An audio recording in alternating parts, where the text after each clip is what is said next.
Jenny's got that, so we didn't have that. Well, I'll get them from Jenny. I took slides, and she asked me for them when they were given back. Well, I'll get them. Okay. That would be cool. Because I need to reproduce some of the work. I'll give you the money to copy. Oh, no, it's reproduce the work. Okay. So the question is, what was my relation to Colab? Yeah, Peter, how'd you get to Colab? 5 Bleecker Street was something I was told about by Richard Miller, okay? Dick Miller. Yeah. And he collared me at an opening somewhere in Manhattan because apparently Jerry Hovigimian and Judith Amanoff knew what I was up to, and he had heard that I was writing these texts because of Magoo's, and he invited me to check out what was happening at 5 Bleecker Street. And that was a major relief for me because at that time, which I think was late 77, early 78, Les Levine had told me that I should, stop talking all the time about art, doing this and doing that, and sort of become an artist and stop just having a rap, but actually do some action. But the only action I could see possibly would be maybe through John Gibson Gallery, and that was not really in the picture for me. I had no real art product. I had done one thing in California, that's about it. I was just beginning in my thinking. And I was actually much more interested in, I much more liked the possibility of having kind of clubhouse. And I remember going into 5 Bleecker, and there was Coleen and Robin, and feeling really great, enjoying it. And this was kind of home, okay. And it was a way of having a social existence and some kind of membership in some kind of group. And I was excited also by not only the idea of group shows where you could sort of do what you want, and it wasn't you weren't under pressure to be somehow trying to be commercial right away, but actually in the community, but also the TV angle, TV film angle. As I stressed this as a way of presenting works on what are a mass scale. I mean, the fantasy was, gee, if we could make a TV show or be on television, we could also be on national TV or be in the movies. It was a sense of communicating to where we come from. I would say that the main energy, which was very welcoming, and I have to say I was very much pleased by the welcome I received, because I was kind of wondering where do I go. That the main energy of that was that we would be somehow dealing with anybody and everybody. It was very democratic, which is contrary to, say, the mood at some place like Mary Boone Gallery, which is very elitist and very exclusionary. This is very inclusive and very communicative. The other, I think, discovery to me was the amount of research that had been done by Robin, Coleen, and others. I wasn't really so much aware of your role at 5 Bleecker. I had known that you were involved in Colab, Andrea. But the other thing that I found interesting was the amount of research done into things like the Trilateral Commission and, shall we say, the way the power structure works and manipulates and falsifies. And this was a bit eye-opening because I always prided myself on being knowledgeable, and there were things I didn't know at all as I was getting to this element. So I was actually learning as well as jumping in. And what you... But weren't you sort of trained as a historian? Like, didn't you? Well, my training, okay. History is something I always studied and I was good at, whatever. I was also liking architecture, and when I got out of college, it was maybe go to architecture school, or maybe go into maybe diplomacy, I don't know. There was a lot of pressure for me to go into law, but I didn't do well in the law boards, actually, and I wasn't really that kind of guy. And so that's where I was shifting and wondering. The point being that it was fun to be going into an art community where, in fact, the discussion was about history, about what's going on in the world, about the planet, the kind of things we see on the tape here. I mean, about what's going on with the future of the world, right, as opposed to being strictly about art. So artists are trying to deal with the general culture, the general situation, The only, if you might say, disappointment I had, and I will record this, was that I was fascinated by earth art as a possible new architecture, and this had really been triggered by some talks by a famous architecture historian, Vincent Scully, at Columbia, about garden and fortress, the shape of France, and saying if the Renaissance begot the French nation state, then would earth art maybe do something else, which began my basin mapping and so on. But that really inspired me to make a lot of work and to actually begin to show. But everybody in Colab, including the people at Five Bleecker, were saying, oh, that's so yesterday, and we already had that in art school. And so there's no interest at all in pursuing that. They just wanted my political thing. They didn't want anything about my real fantasies with wild animals and wild terrain. Having to do with nature, right? Yeah, this was not popular at the time. No, it was not supported, as I recall. No, and so I tell people this, that now about 30 years later, I'm finally, or almost 30 years later, I'm finally getting into that area. Right, there's a lot of work being done about nature. Now, Yeah. but it was not then the thing. Now, then the whole thing was to be somehow political. Right. It was okay, because I had this history background. Right, but the whole relationship of human beings to nature was political, actually, but you're right. I mean, that voice was not I don't even remember so you loud. talking about it. Oh, I was talking about Robert Smithson and Dennis Oppenheim and the I Earthworks, and remember. I remember that I was told that this was not cool anymore. But I remember, like, By you. But, like, remember when you came here, like, I remember we had a lot of those conversations, and it was a great conversation. Well, you were a bit different. I mean, I have to say, you were not a gang leader in the same kind of slightly bullying sense, if I use that term.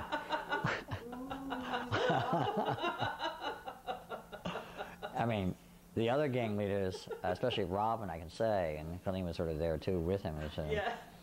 were making sure people fall in line and go with the program. Ouch.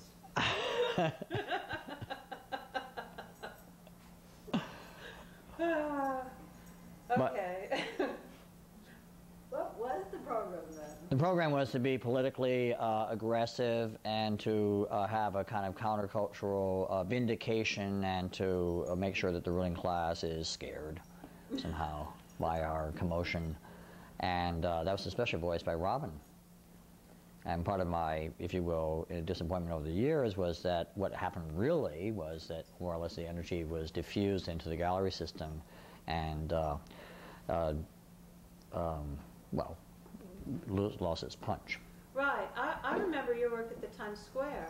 At Times Right. Square. I remember your room at the Times Square show, and Right. we have photos of that. Well, that's very important. Yeah. Well, Vito Conci spoke to me about that and said it was a really great piece. I'm not sure it was a piece. I mean, I was broke at the time, and I was never really in the scene the same way as other people were. I was more kind of, I was working at night, as you probably know. Plus, I was on my own little kind of thinking, which is helped by having had this studio at the clock tower. But the point being that I was, and I guess I've always been a bit of an outsider. I'm not really part of well, you know how the Times Square show happened. It was a real clubhouse. And Vito liked that, and I was prepared to really push for that. But as you probably know, that was asked to be removed. And it was removed on the grounds that it was seen to be somehow insulting to the black, kids who would be going to the, movie theaters. This idea of replacing Times Square and replacing 42nd Street with mega structures and modernist architecture or constructivist architecture was seen to be threatening to the urban tissue that was allowing kids from, say, their South Bronx to come down and hang out.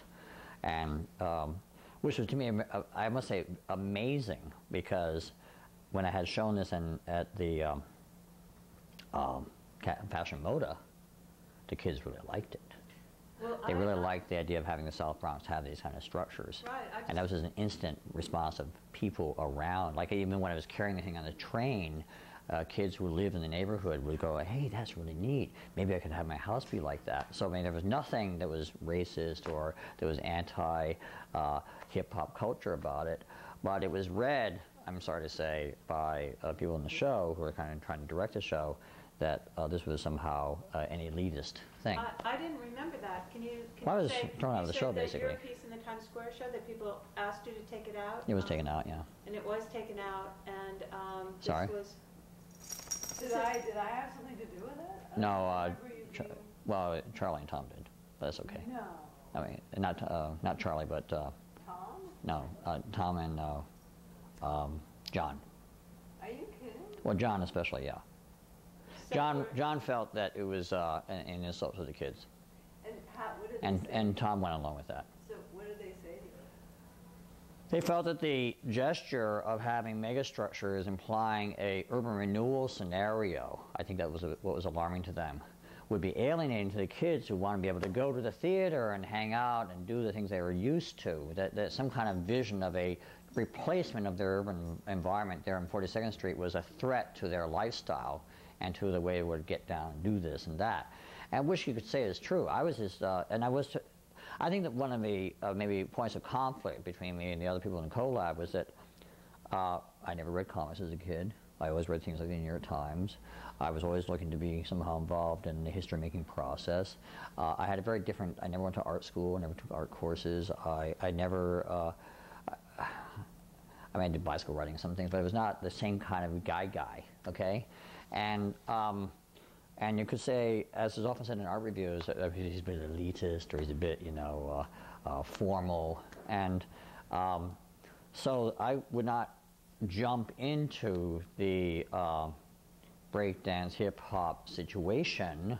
I've been looking more from a kind of architect's point of view at what can be done with the area, which does involve governments and planners and people who are probably white generally, but in any case people who are of a certain kind of social tissue that is separate from the whole vector, the whole thrust of what, say, people like John Ahearn were doing. And John Ahearn in particular was wanted the thing out of the show, and it was taken out. What was funny to me is that, and Tom was there pretty much nodding assent to this, and I can understand that, because I think the worry was, hey, I'm coming to a show, we're going to have fun, and now here's some guy who's trying to propose stripping the area and replacing it with some kind of anonymous modernist architecture. The funny thing was, actually, that the real objective of the megastructures was allow for plug-in modules and changeability, so it would not be anonymous at all, as opposed to what we have now, which are these glass towers. Right. So right. actually my whole idea was to allow for the flexibility. Right, and But actually what they feared is actually really happening all over. exactly. The place. The irony is that what I was proposing was a high-tech alternative to the glass tower, but also bearing in mind that, hey, what are we doing at the Times Square show at all? We're working with stuff that's going to be torn down. It will all be removed anyway, so we have to think about the future. Right. But this was not, this argument was lost to John at the time.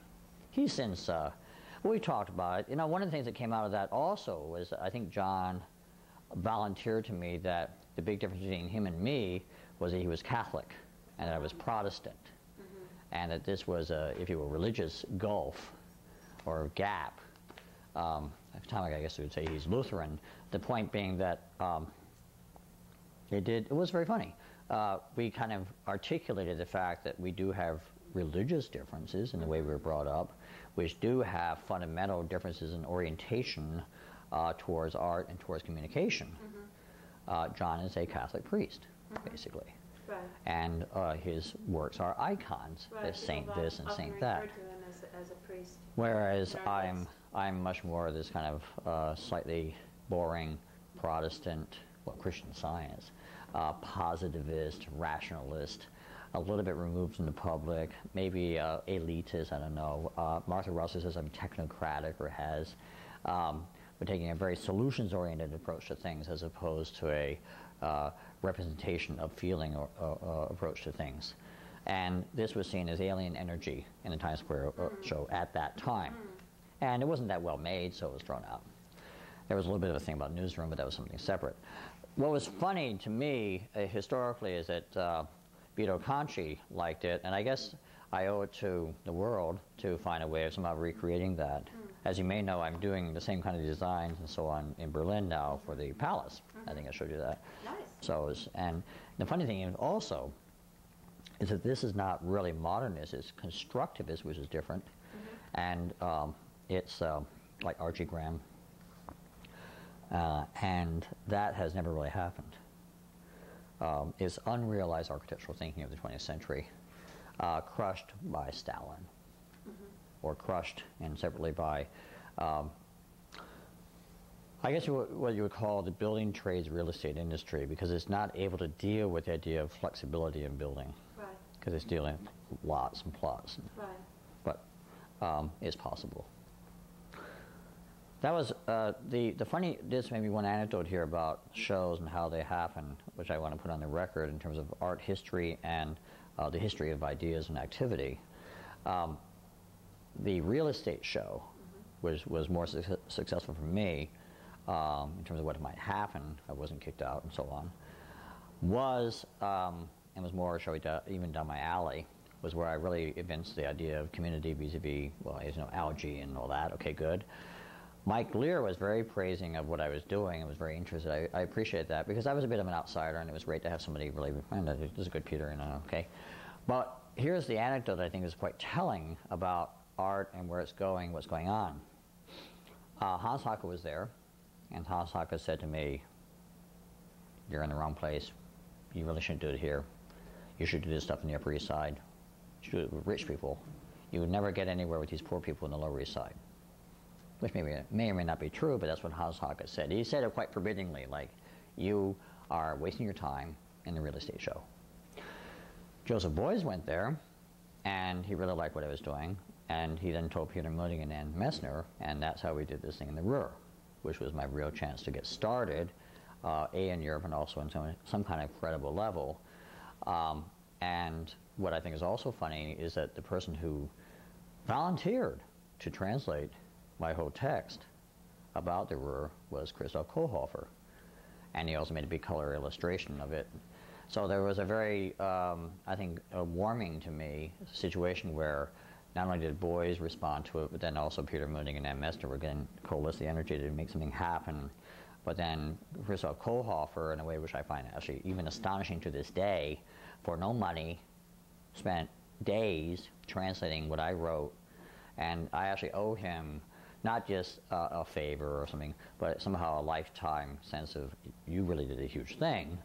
And it's very important to track that document down now. I think it's in a container in Frankfurt, and to identify this condition of people spending time and effort on something out of belief. I can use no other word. And that's an important outgrowth from the real estate show. An outgrowth which is probably not known at all in the present art world, but which is important to note for several reasons.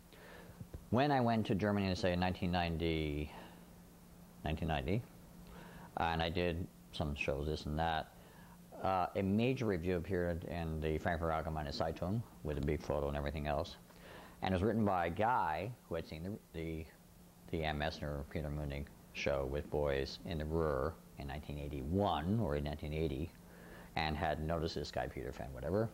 But that would never have happened if there hadn't been the real estate show in the first place. So it's not that they gave me a chance to show my work, it's that they gave a chance to even make work. In other words, this work would never have existed if there wasn't that show.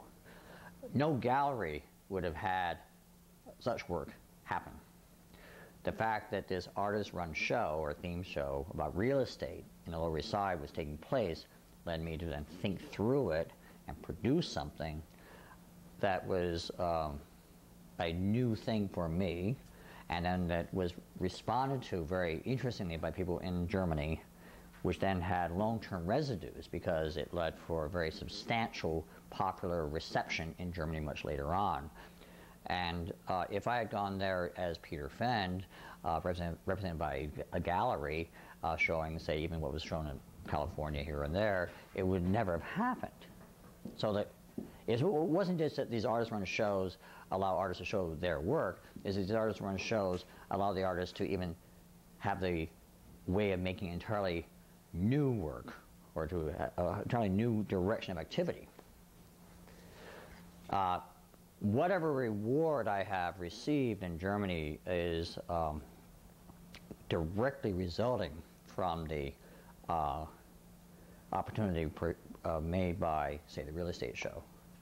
And secondarily, I think it's true of other people for the Times Square show. These allowed an expression that you could not do through the gallery system or the museum system. Maybe just editorialize now briefly about some of the damage done by the gallery museum system. And I've said this before, and I'll try to say it here in a polite way. The perception by many people has been that this is a kind of graduate school. This is sort of a phase, as minor leagues before the big leagues. That there is this gallery museum system, and that's what we need to do, and you do Colab for a couple of years to get used to it. And that perception not only occurred then, but occurs now. There are other moves of artists working together that occur now and have different kinds of shows. And that perception, I think, is very, very destructive.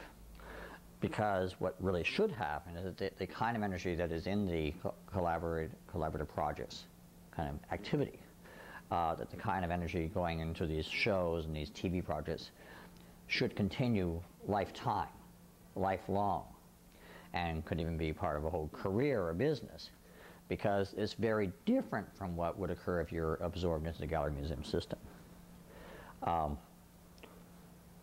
Very recently, in that kind of collaborative mentality of just, here's my message for the world, here it is, bang, let's get it out, let's work together with some kids, let's do something. I had this feeling in a art gallery behind a gas station that, hey, we need to tell a message to the world. And so somehow or other in my head, I said, I have a sign saying global warming, SO style, and that's happened. Okay, fine.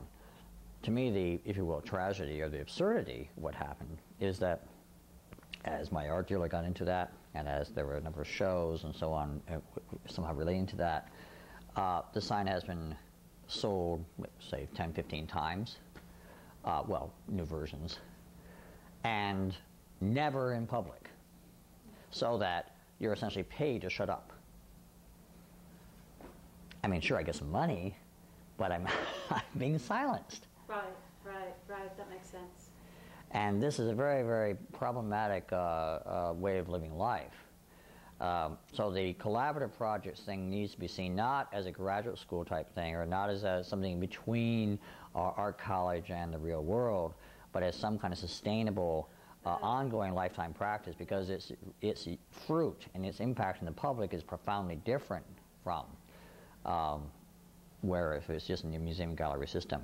And maybe just to say one more, if you will, remark about that, the problem with the museum gallery system is that it disconnects the art from the real world.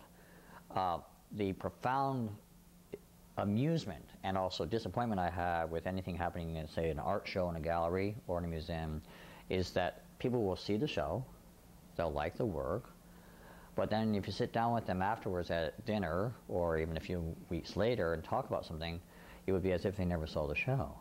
We'll talk about, say, I had a show in Berlin that was about what to do about Iraq and the Middle East vis-a-vis this parallel project with the Gulf of California. And there was a huge installation. It was very clear where we were, and you could not mistake what the subject was about, okay?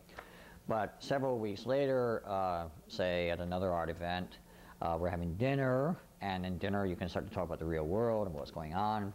And a man who has been a collector of mine, who knows what I am doing, would turn to me and say, Peter, what do you think the U.S. should do in Iraq? Well, that was the show. It didn't connect. What we were doing with our shows, like Times Square show, Real Estate show, was actually connecting. And that's, I think, a critical task. For reasons I don't understand, it's almost like with somebody having the spinal column cut, so they're paralyzed. There's a disconnect function happening with the museum gallery system, so that the discourse is completely separated from what's really going on. And the beauty of being in 5 Bleecker Street was that you could talk to Robin or Coleen or other people, and they were talking about what's going on. One other further point, however, that one of the we see now there's a show up that's about what's going on, but it's in the gallery.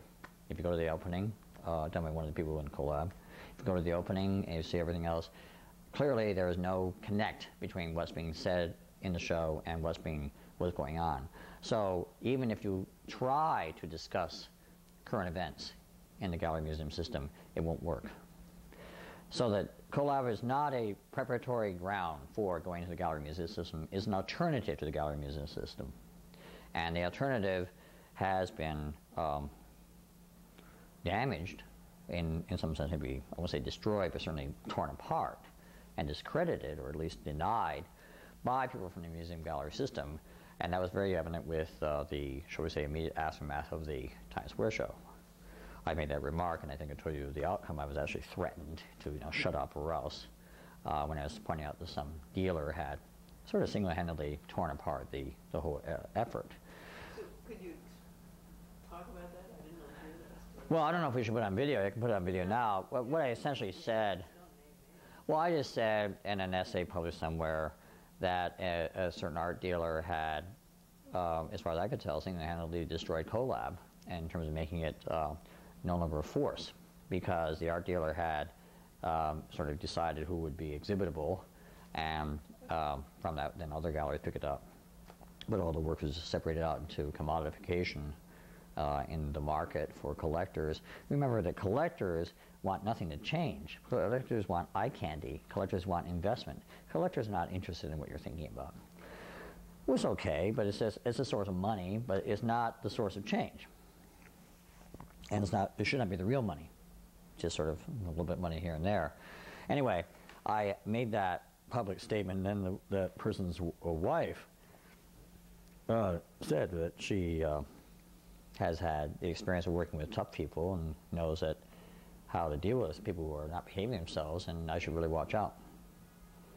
So I was like, shut your mouth and don't do this, which implies to me that there is a general effort by the people who are in power to make sure that art activity is not going to be somehow threatening or changing anything much. Right, so that when we were making work and we wanted to have a voice that would be broadcast to the sort of spectrum of people in the widest spectrum possible, and is sort of an anti-elite, kind of thing on some level, then it's really about the gallery museum system just absorbing or eating that foment and ventilation of conflict, really, and consuming it so it is silenced. I think lots of people would agree with that these days. Well, I think there's a serious problem. That's how it functions. Right. I think the serious problem is that we now have a crisis where the United States is seen by many people in the world to be extremely retrograde, and to be really absorbed in some kind of final descent. Yes. And whether it's Hugo Chavez or people in Iraq or around the world, they see this serious problem of U.S. collapse. And I think that's because the pioneering thinking, the new thinking, has been so systematically throttled and crushed and broken apart. Well, and it's also because it had sort of been the nest for the giant global corporations that are downtown eating their customers, and after they all leave the nest, then the sort of home isn't there anymore. It's like this power just changed form and went everywhere, and on its own is destructive agenda, and then there's like nothing left behind. It's pointing out that there was a lot of lying going on, and so on, and and she's already had her experience, and I will admit that I've learned in the TV land, especially when you have something that's hard evidence like satellite data, that there's a lot of lying going on, and it leads to something I pretty much concluded in my mid-30s, that the secret police in countries, whether it's the U.S., France, England, I don't really care, function primarily to keep the public stupid and to disinform the public.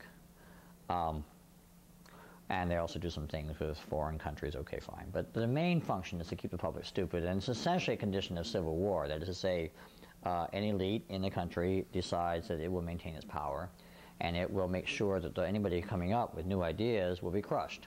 Right, and in our case, the taxpayers are being bled to pay for their own crushing. Okay. And so then we have, well, to me the irony is that, as you know, in communist countries there was the notion of young kids being pioneers, and young pioneers, and well, we don't, that may or may not be pioneering, but I consider that artists are kind of pioneers. They're charting out new terrain. We all come from pretty conventional backgrounds. I mean, more or less middle-class America. We don't come from, well, with a few exceptions, we don't really come from anything especially remarkable. We are, having gone through the educational system, having gone through the growing up process of whether or not we do Vietnam and all that, we have then, shall we say, idiosyncratic reactions, but these are all pioneering thoughts. What is not appreciated in our country is that when somebody is being an artist, it's not like they decide, oh, I'm going to be an artist. It's that as they're growing up, they begin to have new ideas, and new images, and new thoughts, and rethinking, and new practices, and new attitudes. And this is the pioneering, this is the new. And instead of being respected or considered or evaluated, it's essentially thrown into the gutter and said, oh, this is somehow, well, we can put this in the entertainment section, and we can also have it be commodities for sale, but we certainly will not think of this as being valid in any way. And we can afford to waste genius. Yeah, why not just waste, crush? So can we, I know this is all very theoretical, but can we go back to, like, what years did you learn about Colab, did you get involved, and when did you quit, and how did that happen? Well, I don't know about the word quit. What happened is, okay, very simple.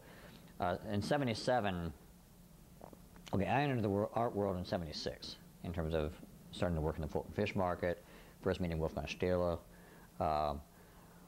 meeting Dennis Oppenheim, meeting Gordon Matta Clark, meeting Les Levine, meeting Alan Sondheim, and Alice Aycock, and sort of being aware of Magoo's Cafe, restaurant, and being aware of the general situation.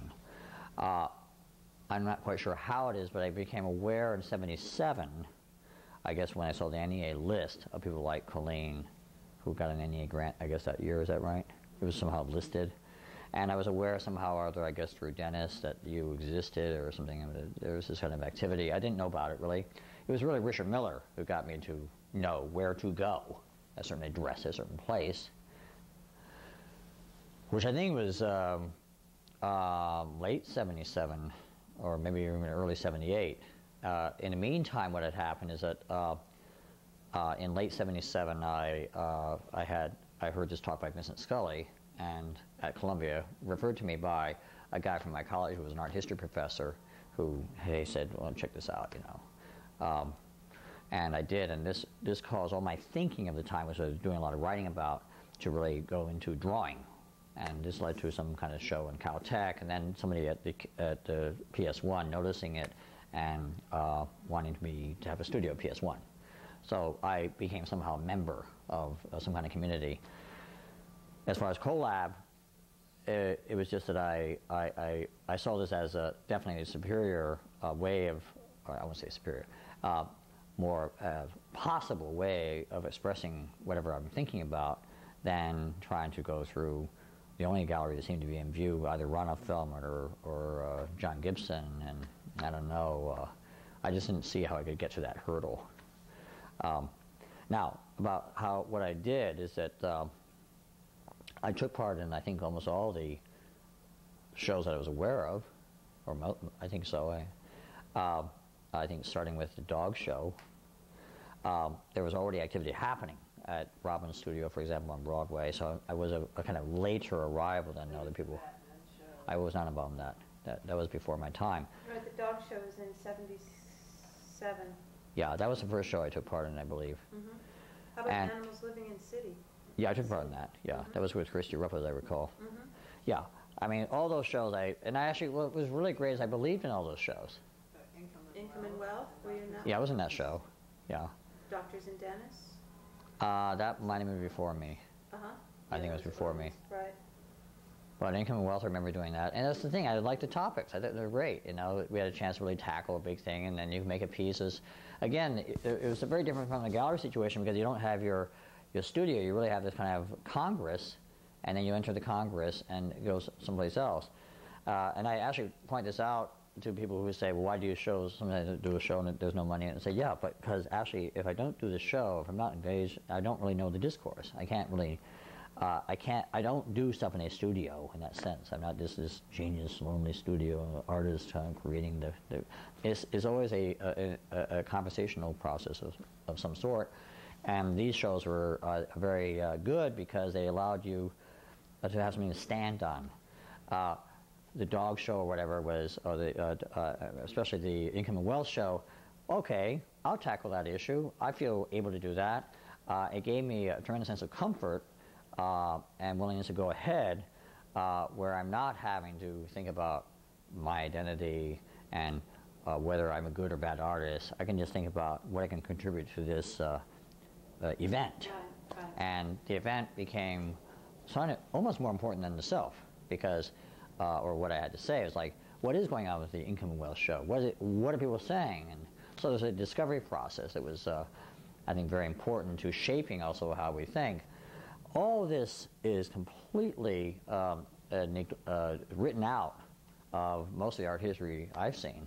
What about the manifesto show you were in? Oh yeah, that was, yeah, sure. The manifesto show was a sort of a crystallizing point. As you know, that was arranged by Jenny. Well, no, actually, it was arranged by Jenny and myself. Okay, well, thank you. For the record. That's important. And I think Robert Cooney had something to do Yeah, he with it brought tho in a lot of people. Okay, well, I I don't don't know know. if you knew him. All I know is that there was a person who had a somewhat strange look, who had a huge ponytail, named Jenny, who was sort of coming in and somehow had some kind of relationship to that. And it, you know, I was always a bit of a, I was not in the inside of the clubhouse or whatever. I didn't really know that. I just sort of did what I could. And you have to remember that also I was working, and I was also trying to, with my studio, figure out what I was doing. But these shows were the only outlet I had, and I didn't really pay attention to who was doing what precisely. So I apologize if I don't understand the exact genealogy. Well, we all saw it from our own points of view. Well, I wasn't presuming to have any particular decision-making role. I was just, I was actually learning. But didn't you go to meetings? Oh yeah, of course. Well, I went to meetings, but what I mean by learning, and I think this is important, Coleen, is that I did not have any of your training. I'd never gone to art school. I never had taken an art course. I had none of your skills. I didn't know how to handle any of the equipment. I couldn't even handle video equipment. I was just a blah blah guy. You know, the only thing I knew how to do was to draw and write, basically. So, and maybe talk a bit. But I had a very, I was literally learning. I was just sucking in as much information as, like, how do you make an art piece? What kind of art piece should you do? How much effort do you have to put into it? So for me, it was the amount of new things I needed to learn was so great that I could not really get my head around all the politics of Liza Bear or this or that. I mean, I didn't know. I went to the meetings, of course, and I had a few things to say here and there, but I was not. It was sort of over my head. So when you started getting involved with, you were there for Potato Wolf and... Yeah, well, Potato Wolf was great, and I say they did a lot of stuff on that, actually. Because, what kind of stuff? well, the cable TV shows. And what are they called? Well, there are a number of types, but one of them was the Space Force thing, which was another kind of interesting phenomenon in that, and I always put this into the record. At Magoo's, there was a crowd of kids coming in with Steve Keister, and I forget the other artist, but somebody else. And this included Frank Schroeder and Taro Suzuki and that kind of crowd of people, kind of techie people. And they apparently had been in an art forum article about, I call it Canal Street, kind of famous article. And one day near Cooper Union, Taro Suzuki came up to me and said, listen, I wanted to have you come over to my house and talk about an idea I have. And then I came in and he said, I want to start an art air force. And I remember very well what was happening that day, because I'm saying, well, my dad was in the Air Force, and I know the Army Air Force. How about Space Force? Because that's sort of the next step. And then in about that time, we met people who had done a space window show at RISD, Joan Walton, Matthew Vadalos, who had a lot of connections with NASA, and then a guy named Glenn Steigelman, who was working a lot with satellite images and so on, thinking about that. And I already knew Paul Sherritt, so we thought about doing these shows about Space Force and about artists getting involved with space technology. I'd already done some work with satellite data just because I liked it, and my father was a scientist, and so in that kind of domain at General Electric, so I was already aware of it. And we began doing the TV shows of Space Force. I think we did about 4 or 5, or maybe 6. I can't, quite a few. And that was all building up a general kind of body of thinking about getting our hands on satellite data and doing something with the world, and having artists having a kind of voice in what's going on with space technology. You were, I think, actually very much witness to that, because I was then, when a certain time came when Matthew Geller said, gee, we have a spare slot at the kitchen, would you like to apply? I wrote a whole thing about Space Force doing Art of the State, a show, which was already thinking, coming from the TV shows we were doing. I mean, every time we did a TV show, we had to have this scenario. Coleen, as I recall, was often the camera person in these shows. They're usually called news.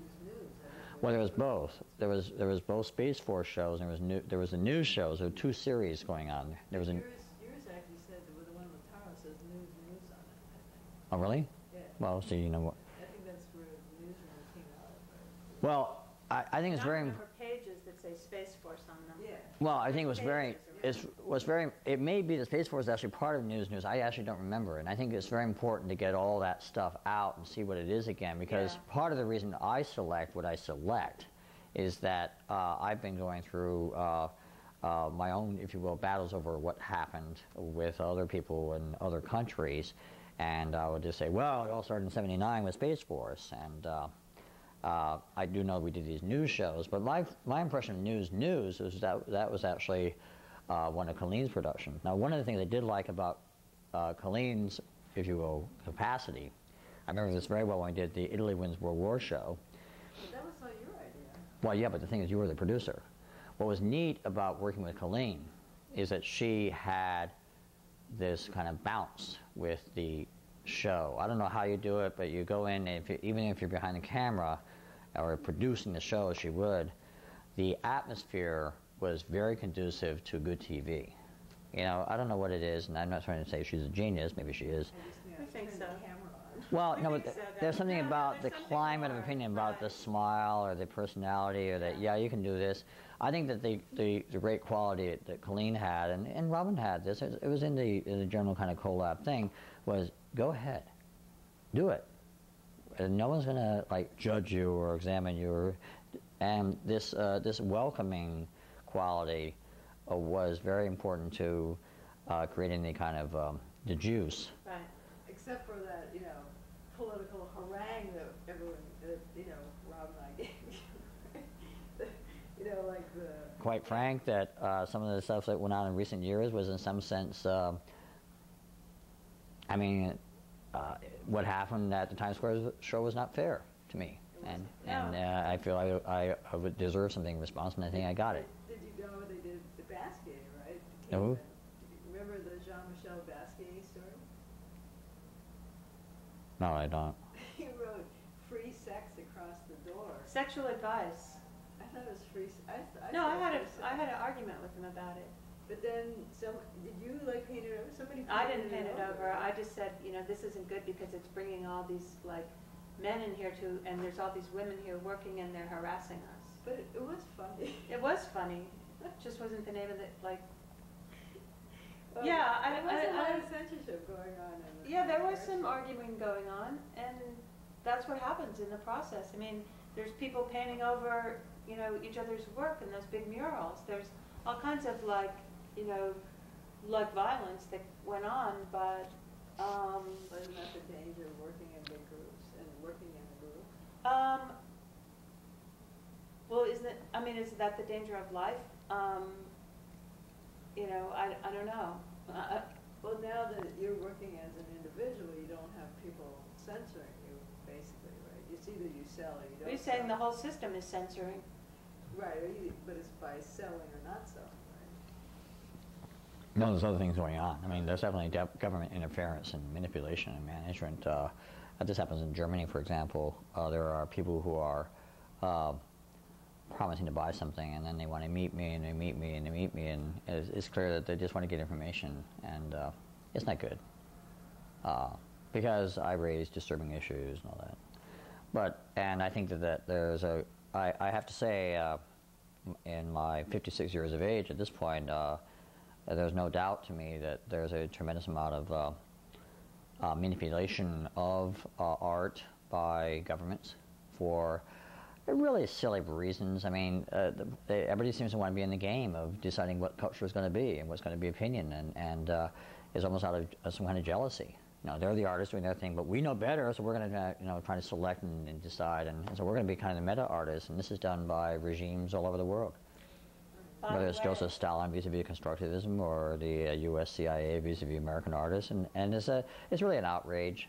It's an outrage because the artists are honest, the artists are what's really happening, and everybody else seems to feel that they have a right to decide what it is. I've had stuff taken out of shows all the time. Is, well, you can't really say that, or this is really wrong. Well, what do you mean? I mean, I'm not saying anything provocative, and it's just because I don't know. It's very. I guess what we have a fundamental need to reassert American values about freedom of expression and so on, and to try to just push for that all the time, because things we were saying and doing are not particularly outrageous. It's just that it's the changing of the guard, so to speak. How did you stop? What happened with Callard? Well, what happened in terms of my case is that first, as you know, Coleen, Jenny proposed the offices of Fend, Fitzgibon, Holtz, and Daniel Prince and Winters, which was going to be some kind of little selected group from Colab, and we were going to do these consultations with other people, and then you know that, well, there was a apparently famous, or at least Richard Prince says, a showdown where I talked about, like, it's not really a group because you have this financial inequality. I don't know what it was. And I was just trying to say, well, what really is happening with this group dynamic? And the fact was, as Richard Cole, the lawyer, was pointing out, we don't have a legal structure. We're not really set up. We don't have a real, we have a business card, but so what? We don't have a real setup for teamwork. And so we're not really equipped to continue in any sustained way. And that's actually part of the time of the real estate show, the Times Square show. I was at Richard Cole's advice, setting up this other thing called Ocean Earth. And the only reason it's called Ocean Earth is that you have to have a name, and you have to register with New York State, and there was a number of names in mind, and that's sort of the one that got selected. And the other ones were rejected because they were already somebody else's name. Okay, fine, here this is saying Ocean Earth, fine. Now, the endeavor there was to do pretty much the kind of things we were doing in Colab in a more structured way, where there are, and there's a corporate outline, where things are delivered to clients. Now, your idea, say, of working with plants in the city, for example, Atlantis, if I understand, parts of urban environment, could have meshed very well with things that Eve Vadelas and I were doing with, say, fabric, stretch fabric for container-built modules and architecture, free-moving architecture. And it could have been the scenario we adopted. The question, how do you make money with that? I don't know.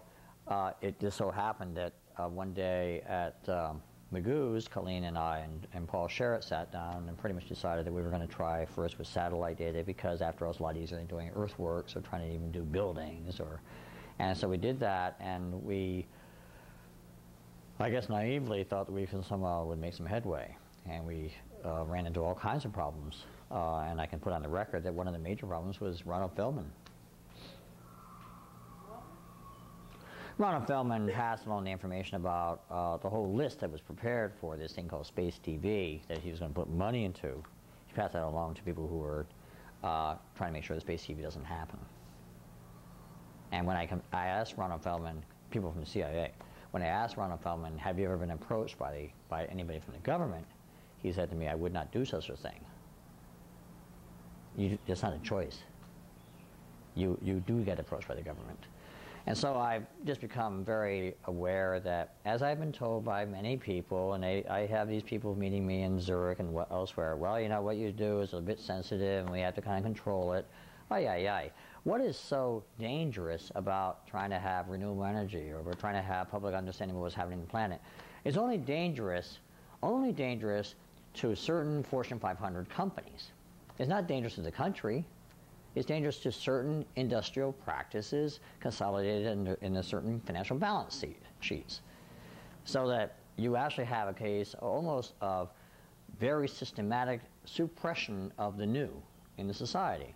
The tragedy today of the United States is that you have a country where actually the native energy, the native thinking is new and robust. Now, forget about just us artists, also scientists and other people. They're all trying to make things happen in a new direction, and they're systematically crushed by the existing power system.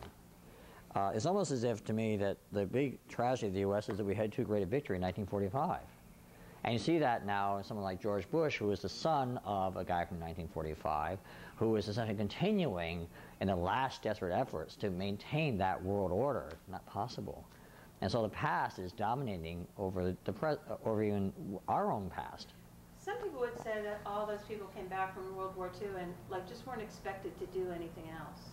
Like they got home from the war alive, give them a job, give them a nice car, give them a beige house, you know, and there was like no more like demand on them, you know, from their soul, from their...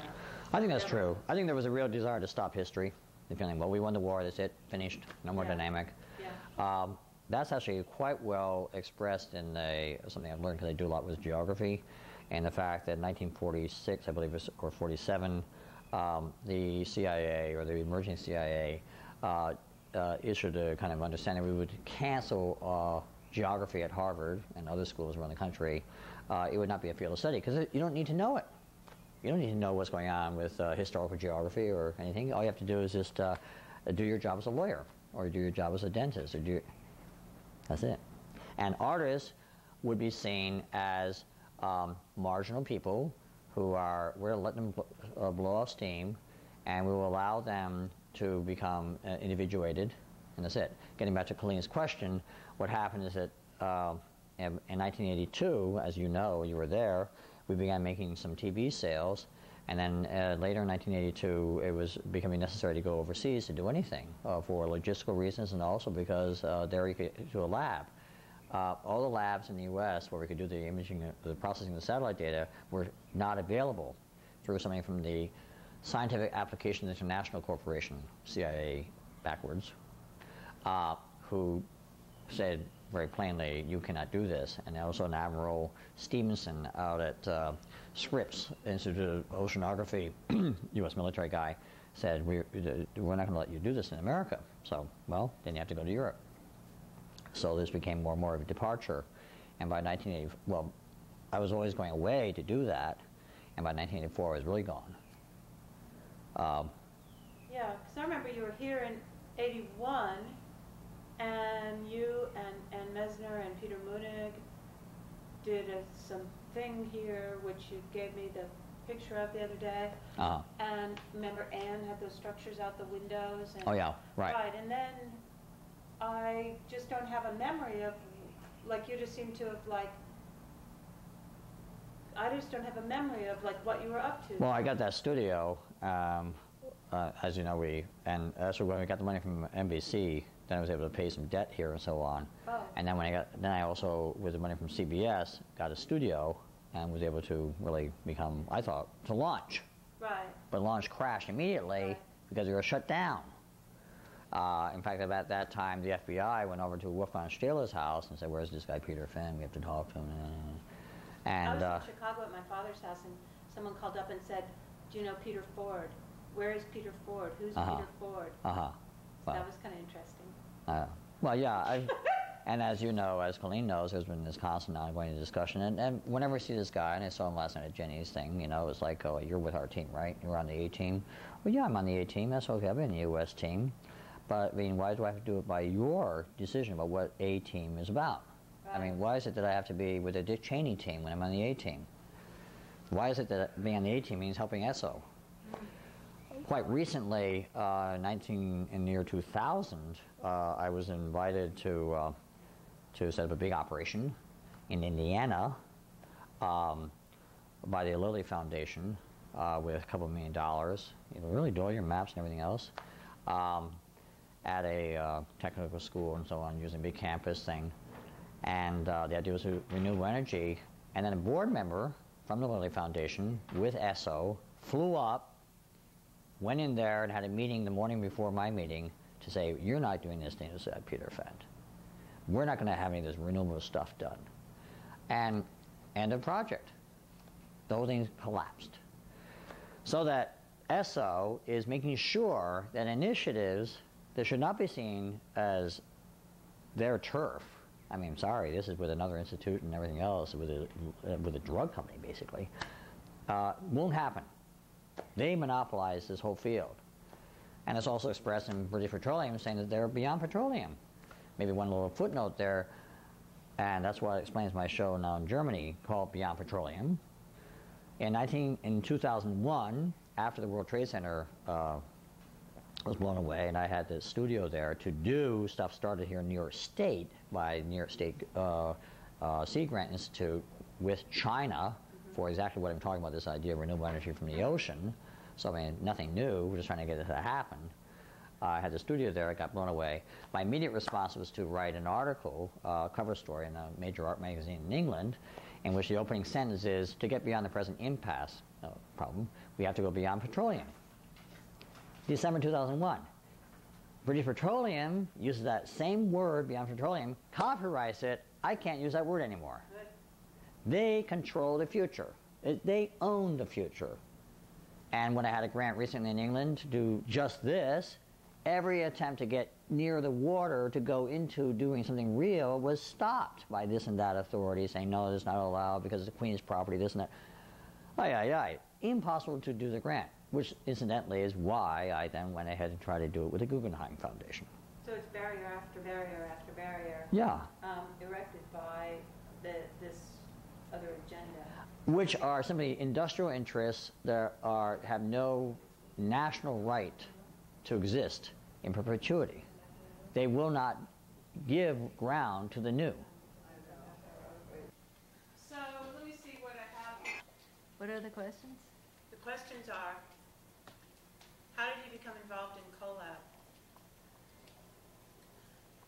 There are many Colab events, but would you like to choose one and tell us about your experience? What did you do? What were the circumstances under which you stopped working with Colab? How did you leave? What did you do next?